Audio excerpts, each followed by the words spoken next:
Hello everyone, welcome back to our channel Bits of Asian Drama. So here I am with a new episode of The Wonderfuls. तो इस video में मैं explain करने वाली हूँ episode 3 और 4 of the वंडरफुल्स. So guys, अगर आप लोगों को ये वीडियो अच्छी लगे तो प्लीज इसे लाइक करना और अपना रिव्यू जरूर से कमेंट में लीव करना. चैनल को सब्सक्राइब कर देना और बेल आइकन को प्रेस कर देना. और अब बिना किसी देरी के स्टार्ट करते हैं अपनी एक्सप्लेनेशन.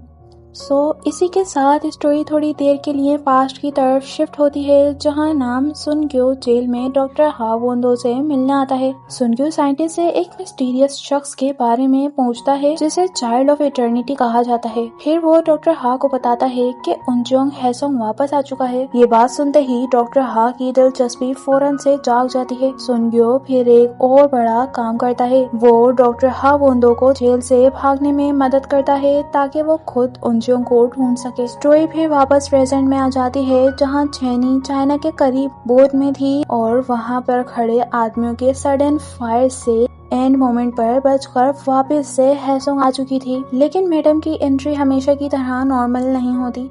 अचानक वो सीधा उनजोंग के सामने अपीयर हो जाती है. उनजोंग इतना डर जाता है कि रिएक्शन में अपनी पावर यूज कर देता है और चेनी को जबरदस्त फोर्स के साथ दूर फेंक देता है. दूसरी तरफ स्योक जुरान, स्योक होरान और किम पालहो एक जगह जमा होते हैं. ये तीनों उन्हीं बच्चों में से एक हैं जो अभी तक डॉक्टर हा के साथ हैं और उनके वफादार फॉलोअर्स हैं. और वो डॉक्टर हा के बच्चों की तरह उनके साथ रह रहे हैं और वो लोग उनजोंग की वापसी के बारे में बात कर रहे होते हैं. बातों बातों में होरान को पुरानी बातें याद आती हैं. वो याद दिलाती है कि पालहो बचपन में उनजोंग से कितना जेलस हुआ करता था. अब जब उनजोंग इतने सालों बाद वापस आ गया था तो सबके जहन में नए सवाल पैदा हो रहे थे. इसी दौरान डॉक्टर हा उन्हें एक नया मिशन देता है. वो कहता है कि छेनी को पकड़ो. उसके मुताबिक छेनी एक नई वेरिएंट है और अगर उसे जल्दी नहीं रोका गया तो वो उसके लिए बड़ा मसला बन सकती है. उधर क्योंगोन बेहोश छेनी को रोबिन के घर छोड़ देता है. जब छेनी होश में आती है तो वो रोबिन को अपनी पावर के बारे में बताती है. वो कहती है कि वो टेलीपोर्ट कर सकती है. रोबिन का रिएक्शन देखने लायक होता है. उसके लिए ये सब जो छेनी और उसके साथ हो रहा है ये किसी साइंस फिक्शन मूवी से कम नहीं होता. इसी वक्त क्योंगोन की वाइफ मी हुई उस पर गुस्सा कर रही होती है. वजह ये थी कि क्योंगोन टाइम पर फ्लावर्स डिलीवरीज कंप्लीट नहीं कर सका था. क्योंगोन बचने के लिए झूठ बोलने की कोशिश करता है, लेकिन उसका झूठ पूरा भी नहीं होता कि उसके हाथ अचानक फ्लावर पॉट के साथ चिपक जाते हैं. अब बेचारा झूठ भी नहीं बोल पा रहा था और फ्लावर पॉट भी नहीं छोड़ पा रहा था. कुछ देर बाद छेनी और रोबिन फ्लावर शॉप पहुँचते हैं ताकि क्योंगोन से बात कर सकें. फ्लावर शॉप में छेनी और रोबिन को भी अंदाजा हो चुका होता है कि क्योंगोन भी अब आम आदमी नहीं रहा है. उसके साथ भी कुछ न कुछ अजीब जरूर हो रहा है. वो लोग उसे समझाने की कोशिश करते हैं कि उन तीनों के पास अब सुपर पावर्स हैं, लेकिन क्योंगोन कोऑपरेशन करने के मूड में नहीं होता. उसे लगता है कि जितना कम लोग जानेंगे उतना बेहतर है, क्योंकि वो दोनों तो ये सब सरवाइव कर लेंगे, लेकिन क्योंगो की एक फैमिली है, उसकी बीवी और उसकी बेटी. अगर ऐसा कुछ हुआ तो उन दोनों को शर्मिंदगी फेस करनी पड़ेगी. तभी एक और एम्बैरेसिंग सीन हो जाता है. अचानक उसके पाँव भी फ्लोर के साथ चिपक जाते हैं. वो चिल्लाने की कोशिश करता है लेकिन हिल भी नहीं पाता. चैनी फिर से इंसिस्ट करती है कि तीनों के पास पावर्स हैं और उन्हें मिलकर पता लगाना चाहिए कि ये सब क्यों हो रहा है. लेकिन क्योंगोन किसी भी सूरत में नहीं चाहता कि ये लोग उसकी अजीब पावर्स के बारे में जाने. आखिरकार वो एक और इम्पोर्टेंट बात बता ही देता है. वो रिवील करता है कि वेयर हाउस में उनजोंग ने छेनी को मारने की कोशिश की थी. ये सुनकर सब और भी ज्यादा कंफ्यूज हो जाते हैं. अगले दिन छेनी सीधा सिटी हॉल पहुंच जाती है. उसका मिशन सिंपल था. उसे उनजोंग से प्राइवेट में बात करनी थी, लेकिन ऑब्वियसली चीजें सिंपल होने वाली नहीं थी. जब वो उनजोंग से बात करने लगती है तो सिविल कंप्लेंट्स ऑफिस के एम्प्लॉयज भी क्यूरियोसिटी मोड में आ जाते हैं. सब लोग दोनों को देखकर गॉसिप करने लगते हैं. किसी को लगता है कि दोनों कपल हैं, किसी को लग रहा था कि कोई फैमिली ड्रामा चल रहा है और किसी को बस फ्री एंटरटेनमेंट मिल गया था. उनजोंग की हालत देखने लायक थी. वो बार बार छेनी से बचने की कोशिश करता है, लेकिन वो पीछा ही नहीं छोड़ रही होती. वो एक के बाद एक उसके टिकट को स्किप करता रहता है, लेकिन छेनी बार बार नए टिकट लाकर उसके पीछे पड़ी होती है. तंग आकर वो स्योको से कहता है कि किसी तरह उसे इस सिचुएशन से निकाले. इसी दौरान नायोन एक नई कंप्लेन का जिक्र करती है. हैतल एरिया से बदबू की कंप्लेन आई थी. किसी को पता नहीं था कि स्मेल कहां से आ रही है.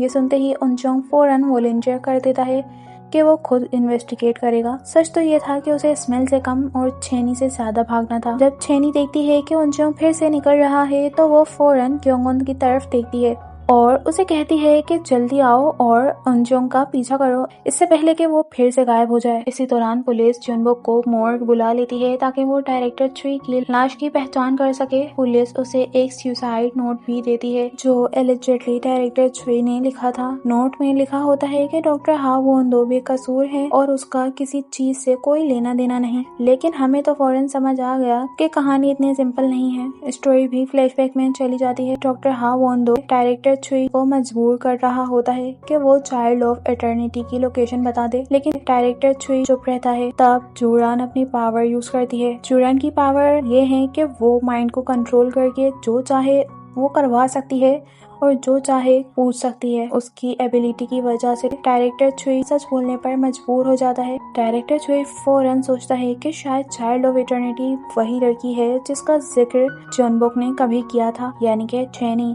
इसलिए वो डॉक्टर हा को बताता है कि जुनबुक का रेस्टोरेंट यानी हार्टी हाउस कहाँ पर है। लेकिन अगले ही पल सिचुएशन उलट जाती है। जूरान अपनी पावर डायरेक्टर छुई पर यूज करती है और उसका माइंड कंट्रोल करके उसे खुद पर पेन से अटैक करने पर मजबूर कर देती है। यानी जो सुसाइड नोट पुलिस को मिला था उसके पीछे असल कहानी कुछ और ही थी। प्रेजेंट में वापस आते हैं। डॉक्टर हा एक डरावने ख्वाब से उठता है। उसके जहन में हावोंदो लैब की वो पुरानी आग घूम रही होती है। उसे याद आता है कि बच्चे उस फैसिलिटी से भाग रहे थे जबकि पुलिस उसे माइनर्स पर इल्लीगल एक्सपेरिमेंट करने के जुर्म में गिरफ्तार कर रही थी। अगले दिन 2 पुलिस ऑफिसर्स हावोंदो चर्च ऑफ इटर्नल सैल्वेशन पहुंच जाते हैं। चर्च जो सिर्फ ऊपरी तौर पर चर्च है और उसके पीछे वही एक्सपेरिमेंट्स वाली चीजें चल रही हैं। उन्हें सांगमो के मिसिंग पर्सन केस की कंप्लेन मिली होती है। जोरान उन दोनों ऑफिसर्स को चर्च का टूर करवाती है। ऑफिसर स्पेशली बेसमेंट देखना चाहते हैं क्योंकि उन्हें शक था कि कुछ न कुछ जरूर छुपाया जा रहा है। अब वो तीनों बेसमेंट में आ जाते हैं और हैरानी की बात ये होती है कि बोंगपाल जोर जोर से चिल्ला रहा होता है मदद के लिए, लेकिन उन दोनों को उसकी एक आवाज नहीं आती।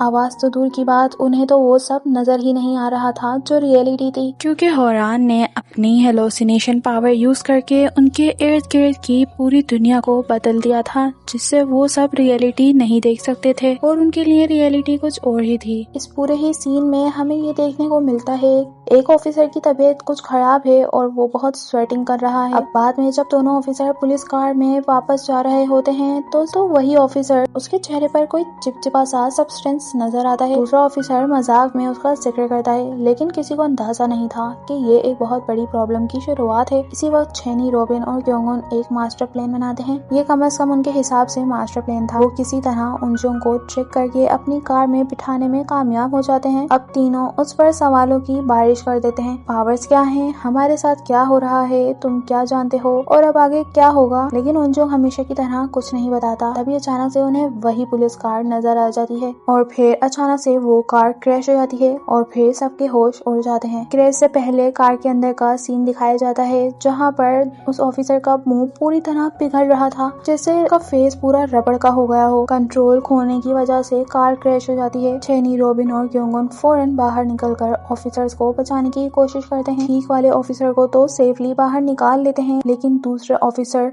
उसका जिस्म तो बिल्कुल बोनलेस जेली जैसा हो चुका था। उसे बाहर निकालना बहुत मुश्किल हो रहा था। छेनी मजबूरन उनजोंग से मदद मांगती है। उनजोंग पहले तो इग्नोर करता है, तो वहाँ पर रॉबिन आ जाता है और वो ट्राई करने लगता है, लेकिन कार 1 इंच भी नहीं हिलती। दूसरी तरफ उनजोंग ये देख रहा होता है तो वो छुपके से दिल पर पत्थर रखकर अपना पावर यूज करता है। वो पूरी गाड़ी को हवा में उठा लेता है और इस तरह उस ऑफिसर को निकालना भी आसान हो जाता है। इसका क्रेडिट कोई और नहीं बल्कि रॉबिन ले जाता है, क्योंकि उसके हिसाब से ये कार उसी ने उठाकर दूर फेंकी थी। इसी दौरान क्योंगुन पानी लाने जाता है ताकि गाड़ी में आग ना लग जाए और पानी में वो क्या देखता है, एक बहुत ही बड़ी सी मछली। और ये मछली शायद वही स्क्रैप कलेक्टर है जो उस कीचड़ में गिर गया था। ये बात आगे वो फौरन से छेनी, रॉबिन और उनजोंग को बताता है, लेकिन उसकी बात पर कोई यकीन नहीं करता। अब न जाने कैसे क्योंगुन की पावर फिर से एक्टिवेट हो जाती है और वो गाड़ी के साथ चिपक जाता है। रॉबिन और छेनी उसे छुड़ाने की पूरी कोशिश करते हैं, लेकिन आग अब धीरे धीरे बढ़ रही होती है। सिचुएशन हर सेकंड डेंजरस होती जा रही थी। छेनी फौरन टेलीपोर्ट करती है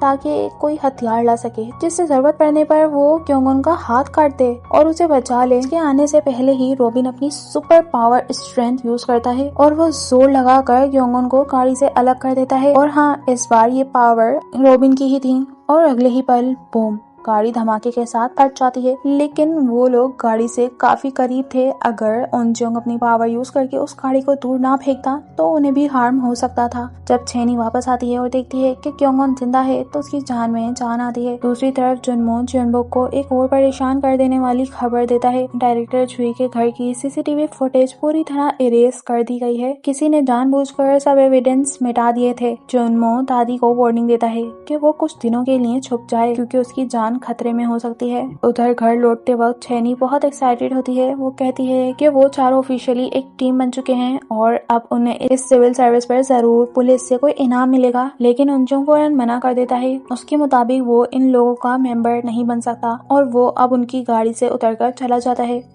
रॉबिन, क्योंगन और छेनी फिर ऑफिसर्स को बचाने के रिवॉर्ड के बारे में बात करने लगते हैं। आखिर हीरोगिरी का कुछ फाइनेंशियल बेनिफिट भी तो होना चाहिए। इसी वक्त उनजोंग सारे अजीब इंसिडेंट्स को कनेक्ट करने की कोशिश कर रहा होता है और आखिर उसे लगता है कि चर्च ऑफ इटर्नल सैल्वेशन का इन सब इवेंट से कोई ना कोई कनेक्शन जरूर है। दूसरी तरफ छेनी, रॉबिन और क्योंगन पुलिस स्टेशन में एक्सीडेंट रिपोर्ट करने आते हैं, लेकिन उन्हें महसूस होता है कि कोई पावरफुल शख्स सच को छुपाने की कोशिश कर रहा है। रिकॉर्ड्स मैच ही नहीं कर रहे थे, लोग अजीब बिहेव कर रहे हैं और सब कुछ सस्पिशियस लग रहा था। इस बात से तीनों काफी परेशान हो जाते हैं। फिर छेनी डिसाइड करती है कि उसे फिर से उनजोंग से बात करनी होगी। इसी दौरान सिटी हॉल में पालहो उनजोंग के रास्ता रोक लेता है। वो पूछता है कि इतने सालों बाद वो हैसोंग क्यों वापस आया है। उनजोंग उसका मजाक उड़ाता है। वो कहता है कि तुम अब भी डॉक्टर हा को फादर बुलाते हो। उसके मुताबिक डॉक्टर हा उन सब डिफेक्टिव वेरिएंट्स को सिर्फ अपने फायदे के लिए यूज करता रहा है और असल में उसे उनकी कोई परवाह नहीं। ये सुनकर पालहो गुस्से से लाल हो जाता है, लेकिन उनजोंग उसे निकल जाने को कहता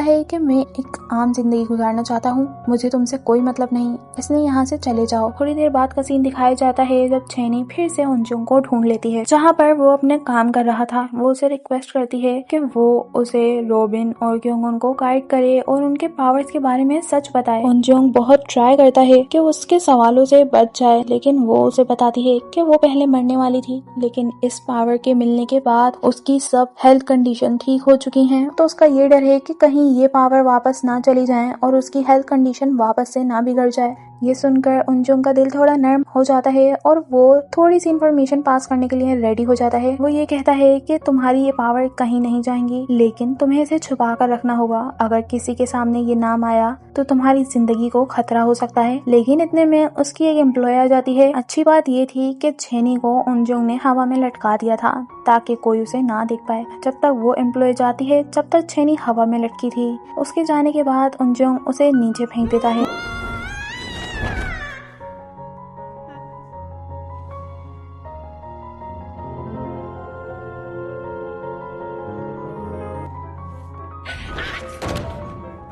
वो छेनी को बताता है कि जब उसकी पावर्स एक्टिवेट हुई थी तब उसने भी नियर डेथ एक्सपीरियंस फेस किया था। वो छेनी को तसल्ली देता है कि अब उसे मौत से डरने की जरूरत नहीं। बात सुनकर छेनी काफी खुश हो जाती है। वो मुस्कुराते हुए सिटी हॉल से बाहर निकल जाती है। उनजोंग उसे छत से देखता है, लेकिन उसकी नजर एक और चीज पर पड़ती है। पालहो चुपके से छेनी का पीछा कर रहा होता है। अब जैसे ही वो किसी सुनसान जगह में आ जाते हैं, वो पीछे से छेनी पर अटैक करने वाला होता है, लेकिन उसी वक्त उनजोंग वहाँ आ जाता है और छेनी को बचा लेता है।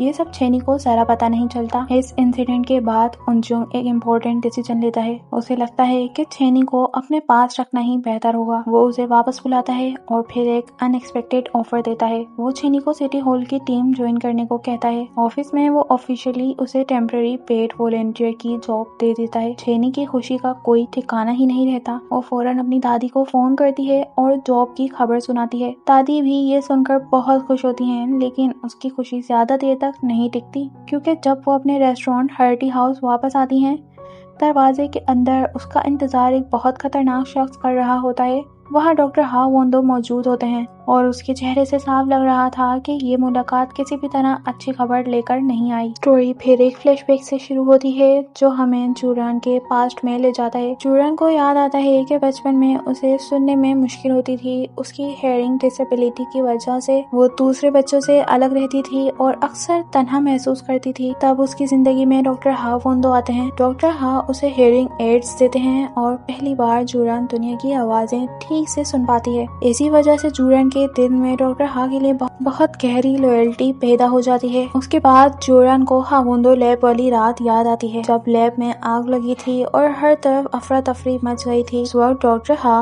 पालहो, जूरान और होरान को ऑर्डर देते हैं कि वो चुप होकर कहीं छुप जाएं और उसके जेल से रिलीज होने का इंतजार करें। सालों बाद जब डॉक्टर हा जेल से बाहर आते हैं तो सबसे पहला काम वो करते हैं वो ये था कि वंडर किंडर को दोबारा शुरू किया जाए और फिर वो अपने 3 वफादार फॉलोअर्स को एक नया मिशन दे देते हैं, चाइल्ड ऑफ इटर्निटी को ढूंढो। स्टोरी फिर प्रेजेंट में वापस आती है जहाँ डॉक्टर हा, जूरान और होरान दादी के सामने बैठे होते हैं। डॉक्टर हा सीधा दादी पर इल्जाम लगाते हैं। वो कहते हैं कि सालों पहले जो कुछ हुआ उसकी जिम्मेदार दादी भी थी। और फिर एक और बड़ा राज सामने आता है। दादी का असली नाम मैडम किंग था। डॉक्टर हा के मुताबिक एक्सपेरिमेंट्स के लिए फंडिंग भी दादी ने ही दी थी, लेकिन दादी फौरन जवाब देती हैं। वो कहती हैं कि उसने प्रोजेक्ट को सिर्फ इसलिए सपोर्ट किया था क्योंकि उसे लगता था कि ये बच्चों की मदद करेगा। उसका कभी ये इरादा नहीं था कि बच्चों के साथ इतने ब्रूटल एक्सपेरिमेंट किए जाएंगे। डॉक्टर हा फिर उन बच्चों का जिक्र करता है जो पीछे रह गए थे और फिर वो असल सवाल पूछते हैं,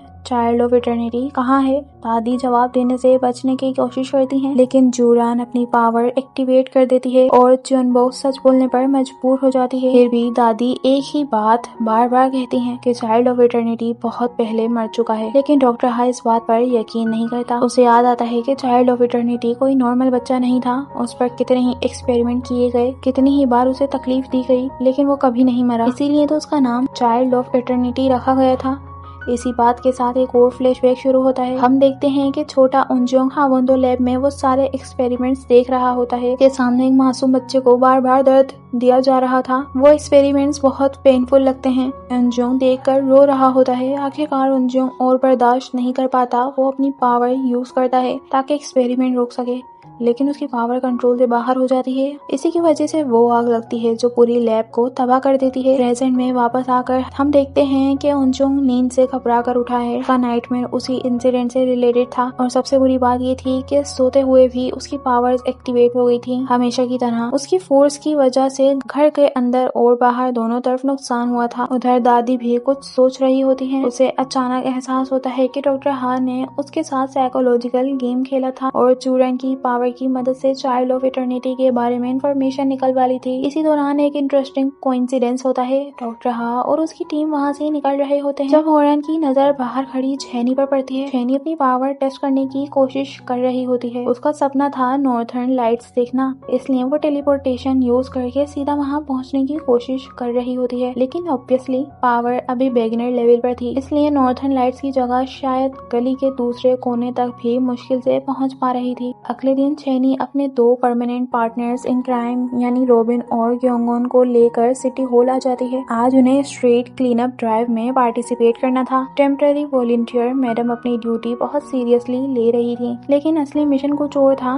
तीनों मिलकर उनजोंग से रिक्वेस्ट करते हैं कि वो उन्हें पावर्स कंट्रोल करना सिखा दे, लेकिन उनजोंग का मूड ऑलरेडी खराब होता है। वो फ्रस्ट्रेटेड और इमोशनली डिस्टेंट लग रहा होता है। तभी चर्च ऑफ सेलिब्रेशन के मेंबर्स सिटी हॉल आ जाते हैं। उन्हें देखते ही उनजोंग का चेहरा बदल जाता है। उसका गुस्सा फौरन सरफेस पर आ जाता है। वो क्लियरली नहीं चाहता था कि इन लोगों का उनके आसपास कोई लेना देना हो, इसलिए वो फौरन छैनी, रॉबिन और क्योंगोन को वहाँ से ले जाता है और फिर उन्हें एक सिंपल लेकिन पेनफुल ट्रेनिंग मेथड बताता है। वो कहता है कि अगर पावर्स कंट्रोल करनी हो तो खुद सीखो, अपनी एबिलिटीज बार बार यूज करो, उन्हें ट्रिगर करो, गलतियाँ करो, फिर दोबारा ट्राई करो, प्रैक्टिस करो जब तक पावर्स तुम्हारे कंट्रोल में ना आ जाए। यानी उनजोंग ने बेसिकली ट्रेनिंग की जगह होमवर्क दे दिया और बेचारी हमारे तीनों सुपर हीरोज इन ट्रेनिंग अब सेल्फ स्टडी मोड में एंटर हो चुके हैं। दूसरी तरफ डॉक्टर हा को एक बुरी खबर मिलती है। साइंटिस्ट उसे बताते हैं कि बोंगपाल पर जो एक्सपेरिमेंट किया गया था वो फेल हो चुका है। एक्सपेरिमेंट के साइड इफेक्ट्स इतने सीरियस थे कि अब उसके बचने की उम्मीद बहुत कम थी। डॉक्टर हा बिना किसी हेजिटेशन के ऑर्डर देता है कि बोंगपाल को खत्म कर दो। उसके लिए फेल्ड एक्सपेरिमेंट सिर्फ एक फेल्ड प्रोजेक्ट था, उससे ज्यादा कुछ नहीं। इंसान की जिंदगी की कोई अहमियत नहीं थी। ये बात सुनकर होरैन परेशान हो जाती है। उसे डर लगने लगता है कि अगर कभी उनके अपने साइड इफेक्ट का भी इलाज ना मिला तो शायद डॉक्टर हा उनके साथ भी यही करेगा। लेकिन चूरान फौरन उसे तसल्ली देती है। वो कहती है कि उन्हें डॉक्टर हा पर भरोसा रखना चाहिए और फिर उसे चाइल्ड ऑफ इटर्निटी को ढूंढने का मिशन कंटिन्यू रखने का ऑर्डर देती है। उधर जुन्मो दादी से मिलता है। वो रेस्टोरेंट के सीसीटीवी फुटेज लेकर आया होता है। वीडियो में साफ नजर आता है कि पिछली रात डॉक्टर हा और उनकी टीम रेस्टोरेंट से निकल रहे थे। इसी फुटेज में छेनी बाहर अपनी टेलीपोर्टेशन पावर टेस्ट कर रही होती है। तभी डॉक्टर हा पालहो को उसे मारने का ऑर्डर दे देता है। पालहो अटैक करने के लिए आगे बढ़ता है, लेकिन अटैक होने से पहले ही छेनी टेलीपोर्ट करके गायब हो जाती है। यानी उसकी जान सिर्फ 1 सेकंड के फर्क से बचती है। इसी दौरान दादी छेनी को फोन करने की कोशिश करती हैं, लेकिन गलती से कॉल जुन्मो के नंबर पर लग जाती है। खैर उसे कुछ अजीब महसूस होता है। जिस शख्स से वो बात कर रही होती है उसकी बातें जुन्मो जैसी नहीं लग रही थी। अचानक दादी को सच समझ आ जाता है। उसके सामने खड़ा शख्स असल में जुन्मो नहीं था, वो होरान थी जो कि अपनी हेलोसिनेशन स्किल यूज कर रही थी। जुन्मो की शक्ल में उसे इंफॉर्मेशन निकालने की कोशिश कर रही थी। होरान फिर दादी पर इल्जाम लगाती है कि उसने उसे और दूसरे बच्चों को छोड़ दिया था। वो फिर से चाइल्ड ऑफ इटर्निटी के बारे में पूछती है। जब दादी जवाब नहीं देती तो होरान अपनी हेलोसिनेशन पावर से उसे डराने की कोशिश करती है, लेकिन इस बार दादी टूटने से इनकार कर देती है। किसी भी हाल में इंफॉर्मेशन नहीं देती। बाद में दादी फौरन असली जुन्मो को कांटेक्ट करती हैं और उसे कहती हैं कि जितनी जल्दी हो सके छेनी को ढूंढो। इसी वक्त छेनी, रोबिन और क्योंगन अपनी पावर के बारे में सीरियस डिस्कशन कर रहे होते हैं। छेनी बताती है कि उसका सबसे बड़ा सपना नॉर्थर्न लाइट्स देखना है। क्योंगन कहता है कि वो अपनी बेटी को अपने ऊपर फख्र महसूस करवाना चाहता है और रोबिन का गोल सबसे पर्सनल था। वो अपनी पावर्स उन स्कूल बुलीज को दिखाना चाहता था जो सालों तक उसे तंग करते रहे थे। तीनों फिर अपनी पावर्स पर एक्सपेरिमेंट करना शुरू कर देते हैं। आहिस्ता आहिस्ता उन्हें समझ आने लगता है कि उनकी एबिलिटीज किस तरह काम करती है। छेनी डिस्कवर करती है जब उसकी हार्ट बीट तेज होती है तो वो टेलीपोर्ट करती है। रोबिन को समझ आता है कि उसकी सुपर स्ट्रेंथ इमोशन के साथ लिंक्ड है। जब वो इमोशनली ओवरवेल्म्ड होता है तब उसकी पावर्स एक्टिवेट होती हैं। और क्योंगन को पता चलता है कि जब वो झूठ बोलता है या नर्वस होता है तो वो चीजों के साथ चिपक जाता है। यानी उसकी पावर्स असल में ह्यूमन लाई डिटेक्टर बन चुकी थी। दूसरी तरफ पालहो जंक यार्ड पहुंच जाता है जहां उनजोंग क्लीन अप ड्राइव लेकर लीड कर रहा होता है। उनजोंग फौरन उसकी प्रेजेंस महसूस कर लेता है और बिना वक्त साया किए अपनी पावर यूज करता है, लेकिन इसी बीच छेनी गलती से टेलीपोर्ट होकर वहीं आ जाती है। सिचुएशन देखकर वो फौरन वापस टेलीपोर्ट करती है और इस बार रोबिन को भी साथ ले आती है। दोनों उनजोंग की मदद करने के लिए आ गए थे। जंकयार्ड में छेनी कोशिश करती है कि अपनी पावर यूज करके उनजोंग और रोबिन को सेफ जगह भेज दे, लेकिन कमांड पर टेलीपोर्ट करना अभी भी उसके कंट्रोल में नहीं था। इसी दौरान उनजोंग फाइनली एक इम्पोर्टेंट बात बताता है। पालहो भी एक वंडरकिंड है और इसी वजह से वो उन सबसे ज्यादा पावरफुल है। अब फाइट ऑफिशियली शुरू हो जाती है। रोबिन और उनजोंग मिलकर पालहो का मुकाबला करते हैं। पालहो भी पूरी ताकत लगा रहा होता है।